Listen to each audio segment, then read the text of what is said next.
ترقی کی منازل طے کرتے ہوئی عاشقان رسول کی دینی تحریک دعوت اسلامی کا افریقی ملک تنزانیہ میں ایک اور اقدام۔ شعبہ خدام المساجد والمدارس کے تحت اسلامی بھائیوں کی کوششوں سے جامع مسجد فیضان صدیق اکبر کے تعمیراتی کام مکمل ہونے کے بعد افتتاح کر دیا گیا۔ اس حوالے سے نگران تنزانیہ کابینہ نے مدنی خبروں کو بتایا۔ فیضان صدیق اکبر یہ مسجد الحمدللہ اس کی تعمیرات کا کام مکمل ہوا۔ آج انشاءاللہ عز و جل نماز ظہر میں اس کی افتتاح کا سلسلہ ہے۔ الحمدللہ رکن شورا حاجی عقیل مدنی بھی الحمدللہ یہاں پر تشریف لائے ہوئے۔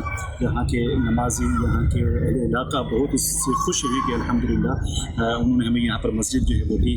تو انشاءاللہ عز و جل نمازوں کا سلسلہ اور یہاں پر ذکر و اذکار کا سلسلہ جو ہے وہ جاری رہے گا۔ پہلی نماز ظہر کی باجماعت ادائیگی سے جامع مسجد فیضان صدیق اکبر میں 5 وقتہ نمازوں کی باجماعت ادائیگی کا سلسلہ بھی شروع کیا جا چکا ہے، جبکہ افتتاح کے موقع پر سنت بھرے اجتماع کا انعقاد بھی کیا گیا، جس میں مختلف شعبات سے وابستہ اسلامی بھائیوں اور مقامی عاشقان رسول سمیت جامعۃ المدینہ و مدرسۃ المدینہ کے اساتذہ کرام و طلبہ کرام کی بھی شرکت ہوئی۔ جبکہ رکن شورا حاجی محمد عقیل اتاری مدنی نے بیان کرتے ہوئے والدین کے ایثار ثواب کے لیے نیک اعمال کرنے کا ذہن دیا اور والدین کو اپنی اولاد کی دینی ماحول کے مطابق تربیت کرنے کی ترغیب بھی دلائی۔ اختتام پر صلاۃ و سلام پڑھا گیا۔